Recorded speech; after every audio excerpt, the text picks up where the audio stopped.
They are Democrats and Republicans. They are residents of California, New York and Arkansas. They have made fortunes in technology, real estate, retail and media. What do these billionaires have in common? They aim to shake up public education by promoting charters, schools that receive taxpayer funds but are not required to follow all the rules that govern traditional schools. And their newest goal is to try to elect California's next governor. Several wealthy business leaders have poured millions of dollars into a campaign backing Antonio Villaraigosa, a Democrat and former mayor of Los Angeles. Their spending, which follows similar efforts in key legislative and school board races, has made the California governor's race the latest front in a long-standing war. Charter advocates see teachers' unions as caring more about working conditions for teachers than learning outcomes for kids.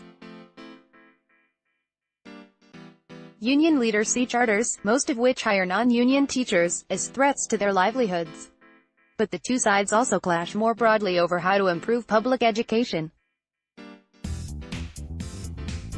An urgent question in California, where less than half of students meet standards in reading and math, and performance by children from poor families is almost the worst in the nation. Today ads by the Charter Group are beaming Villaraigosa's smiling face onto TVs and into mailboxes, while radio commercials by the rival teachers union criticize out-of-state billionaires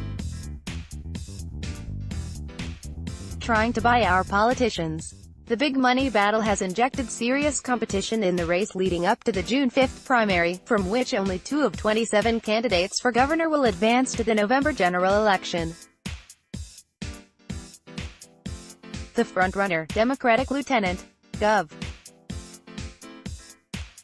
Gavin Newsom, earned the state teachers union's endorsement after telling it in a questionnaire that he does not want to increase the number of charter schools in California. His spokesman said Newsom wants to pause new charter approvals until there's agreement on conflict of interest rules. Charter school supporters may be an effective counterbalance to the prevailing influence public employee unions have long exerted on Democratic politics. The tycoon's spending also points to the outsized sway personal wealth can have on elections. I think it's a problem for Villaraigosa, said Pedro Noguera, an education professor at the University of California, Los Angeles. Getting too much money from one sector starts to raise some questions about who you are going to be beholden to. And I say that as someone who likes Villaraigosa. Advertisement. He watched Villaraigosa spar with the Los Angeles Teachers Union when, as mayor, he took control over several low-performing schools.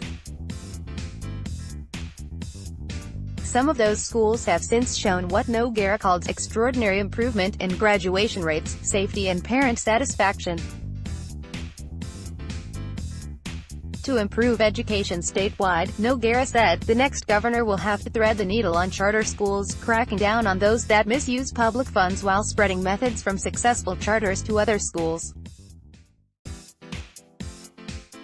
The governor can play a critical role in setting education policy by signing and vetoing legislation that impacts California's 10,000 public schools, enacting an annual budget that pays for educating more than 6 million students, and appointing members to the State Board of Education. Unions behind Newsom have set up campaign funds to support him, to date raising $1 million from the California Teachers Association and more than $3 million from other labor groups. The California Charter Schools Association Advocates, which is running the independent expenditure campaign supporting Villaraigosa, has raised $17 million so far. That includes $7 million from Netflix CEO Reed Hastings, $2.5 million from former housing developer Eli Broad, and $2 million each from investment firm manager William Oberndorf and former New York City Mayor Michael Bloomberg. It's their motivation. My wife Ed and I are graduates of Detroit public schools, Eli Broad told Call Matters in an email. I attended a public university and was the first in my family to go to college. I couldn't have gotten there without my incredible public school teachers. Ed and I have dedicated ourselves to philanthropy for 20 years because we want to help public schools like the ones we attended. These folks stand to gain nothing except for their own satisfaction that they are working to help the kids of California get a materially better public education, said Gary Borden, executive director of the Charter Association's political arm. The group cites Villaraigosa's record as mayor and as assembly speaker, where in 1998 he helped negotiate a key agreement allowing charters to expand but forcing them to hire credentialed teachers.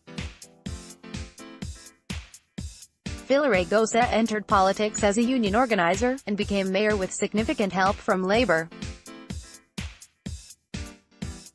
Then he began criticizing the teachers' union as the major obstacle to improving education, and turned to wealthy donors, including Broad, to fund his vision for public schools. Broad said Villaraigosa did things no one else had the courage or capability to do. He sold out, countered Aurelien Inouye, Secretary of United Teachers of Los Angeles, and has been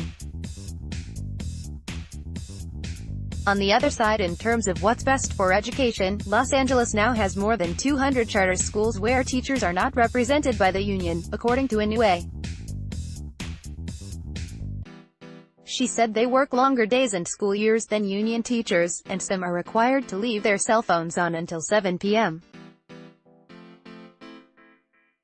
to take phone calls from parents. They can put any requirements they want on these teachers, she said. Villaraigosa said union rules hurt the education of needy students by favoring teachers with more seniority and allowing them to decide what subjects they wanted to teach. In high school you could say, "I want to teach algebra," even if that's not your strength. In my schools, I changed that, he said in an interview with Cal Matters. I want somebody who can teach algebra. That's not a radical notion. That's not an anti-union notion. Newsroom said Villaraigosa has been too harsh on teachers and is now being rewarded for it by donors. I appreciate what charters promote in terms of innovation, he said. But I also believe in transparency and accountability. Just 10% of California students attend charter schools, but supporters and opponents alike believe the movement has the potential to impact public education more broadly. Unions see charters as a threat to traditional schools, pulling away students and funding while being allowed to skirt some employment and governance rules school districts must follow. They want to be able to cherry-pick students, said Claudia Briggs, spokeswoman for the California Teachers Association. They want to do away with educator rights and they are anti-union. Charter supporters see their schools as an additional choice for parents, frequently offering specialized programs and less bureaucracy. In their view, charters create competition in the public system that could help all schools improve. It's a ripple effect, said Borden, of the Charter School Group. The vast majority of California's 1,275 charter schools are run by nonprofits. But 34 charters in the state are run by for-profit companies, according to a legislative analysis. Investigations have shown that some of them reap millions of taxpayer dollars while providing a shoddy education. Teacher unions and charter advocates have both proposed bills to crack down on for-profit charters, but they stalled in the legislature with the two sides unable to agree on the same solution. It was one of several debates last year in which charter advocates and teacher unions killed each other's agendas, leaving plenty of education policy for the next governor to tackle. Key questions include whether charters should be required to follow a conflict of interest law that school boards must follow, as unions would like, and whether charter schools will be allowed to expand their reach, as charter advocates would like. CalMatters.org is a non-profit, non-partisan media venture explaining California's policies and politics. CalMatters education reporter Jessica Califatti contributed to this report.